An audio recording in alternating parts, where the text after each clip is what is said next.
आता रजिस्ट्रेशन करण्याकरता online e bond घेण्याची सवलत देण्यात आली आहे। या ई बॉन्डमुळं आता जे काही एक्सपोर्ट इम्पोर्ट असतो याची ड्युटी जी आहे ही ड्युटी ऑनलाईन भरता येतं आणि म्हणून ई बॉन्ड प्रणाली आणण्याचा विचार होता, तो आता आणलेला आहे। यामध्ये आता घर बसल्या आपल्याला आता रजिस्ट्रेशन करता ई बॉन्ड काढता येईल। एक आधुनिक पाऊल आमच्या IGR आणि मुद्रांक शुल्क विभागाने या ठिकाणी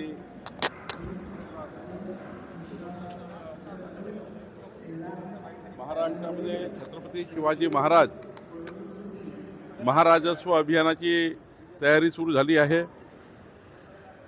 7 मार्च आणि 14 मार्च 2 दिवस या महिन्यात आणि पुढच्या महिन्यात 2 दिवस आणि मे महिन्यात 2 दिवस 6 शिबिरं मंडळ स्तरावर तालुक्यातील मंडळ स्तरावर घेण्याचा निर्णय महसूल विभागाने घेतलेला आहे।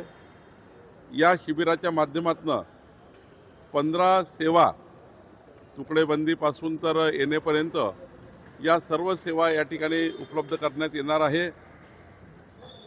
जिल्ह्याचे सर्व पालकमंत्री, मंत्रिमंडळातील सर्व सदस्य, आमदार, खासदार, लोकप्रतिनिधी, सरपंच ते पार्लमेंटपर्यंत सर्व लोकप्रतिनिधी या शिबिराला हजर राहणार आहे। मी सुद्धा कुठल्या ना कुठल्या जिल्ह्यामध्ये या शिबिराला जाणार आहे। त्यामुळे या राज्यातल्या जनतेला महसूल विभागाच्या पांधन रस्त्यापासून तर सातबारापर्यंत, जिवंत सातबारापासून तर या ठिकाणी पट्टे वाटपापर्यंत, कबाला वाटपापर्यंत साऱ्या योजना आम्ही या शिबिरामध्ये करणार आहोत। राज्यसभेसाठी जे नावं निश्चित केले जाणार आहे कधीपर्यंत होणार आहे आणि किती नावं तुम्ही केंद्रीय भाजपकडे पाठवणार आहात? महाराष्ट्र कोर कमिटीची आमची भाजपाची बैठक झाली। माननीय मुख्यमंत्री देवेंद्र फडणवीसजी, आमचे अध्यक्ष रवींद्र चव्हाणजी आणि आमचे सहसंघटन मंत्री शिवप्रकाशजी आणि आम्ही सर्व बसलो होतो।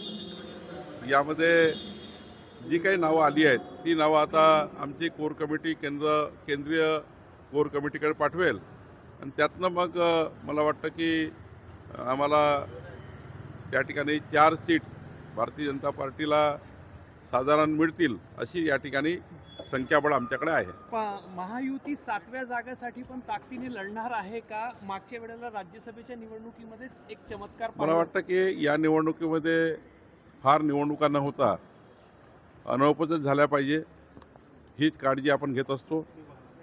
माननीय मुख्यमंत्री देवेंद्र फडणवीसजी यांनी हाच विचार केला आहे, आम्ही सर्वांनीच हा विचार केला आहे की राज्यामध्ये अनौपचारिक निवडणुका व्हाव्यात, पण तशी अटीतटीची परिस्थिती आली किंवा त्यांच्यामध्ये काही एकमत झालं नाही तर मात्र मग निवडणूक होऊ शकेल। सातारा आणि हैदराबाद गॅझेटियर GR याच अधिवेशनात काळा जरांगे पाटलांनी मागणी केली।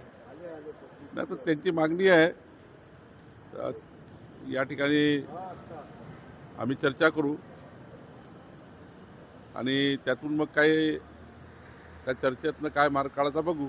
जरांगे पाटलाची मागणी आहे, आता यावर चर्चा होईल, आमच्या महायुतीची आणि त्यावर चर्चा करू।